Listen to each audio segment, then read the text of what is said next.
Imagine for a minute that you're in a situation where there's some pretty negative or mean conversation going on in a group text or in an app or even in person, and you're not sure what to do about it. Well, if it's true bullying, then it's an emergency and you need to take action to get it to stop. Because like we talked about in some earlier videos, people can be seriously hurt. And if it's true bullying, not just someone being a jerk, then you have a whole bunch of resources that can be used to help force them to stop. But the key is we have to be able to tell when something crosses the line from meanness or teasing to true bullying. So UpGo came up with the Bullyfish Bully Detector. It's a simple, memorable way for anyone to identify true bullying. And it works for physical bullying or cyberbullying on electronic devices. Before we dive into the bully detector, let's look at some context so you can see the basis upon which the bully detector is built. So what is bullying? Well, the legal definition of bullying and the anti-bullying laws vary from state to state and by school district to school district. So the definition of bullying is not black and white. There's some judgment involved. Generally speaking, what the courts do is they ask, would a reasonable person think it's bullying? And they look at certain factors that can define illegal bullying. Factors like severity. Would a reasonable person judge the communication or the act as severe? Would someone use words like brutal or vicious or cruel or threatening to describe it? Or would it be better described as mean, rude, and inconsiderate, but not particularly severe? They look at, is it repetitive or pervasive, like widespread? Any repetition is a big red flag that it could be bullying. But sometimes it doesn't have to be repeated, like maybe the bullying behavior only happened once, but went viral and now it's everywhere and you just can't get away from it. Another factor is intent. Did the person intend to hurt the other person?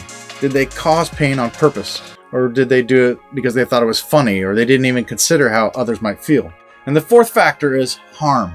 Did it or is it causing harm?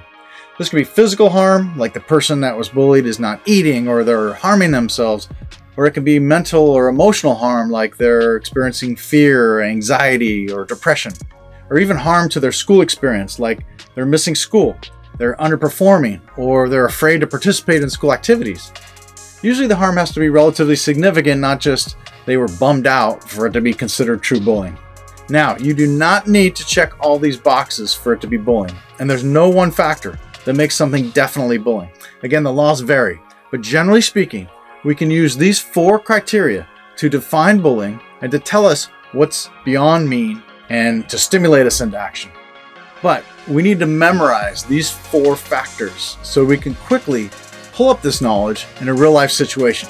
To make it easy to remember, let's change the repetitive or widespread to frequent, so we have an F, and then reorder them a bit, and we have F-I-S-H, fish. Now, have you ever heard of a bully fish?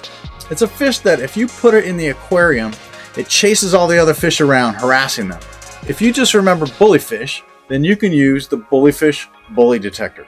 Here it is.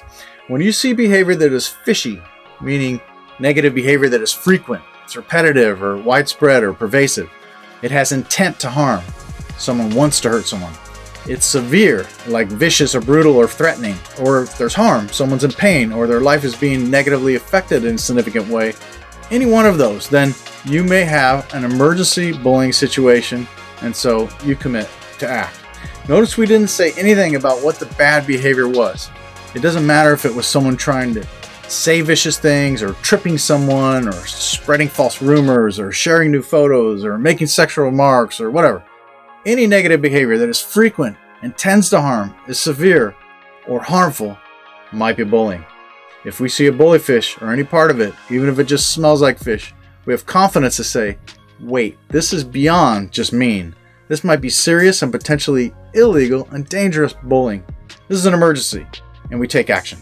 We have to act because those fish factors are signs of true bullying, the kind that is super dangerous. Alright, ready for a challenge? What's the F in fish stand for? Frequent. The I? Intent to harm. The S? Severe. And the H? Harm. Watch for the bullyfish and take action if you see it. Alright, nice job guys. Thanks for thinking about this stuff and for making good decisions.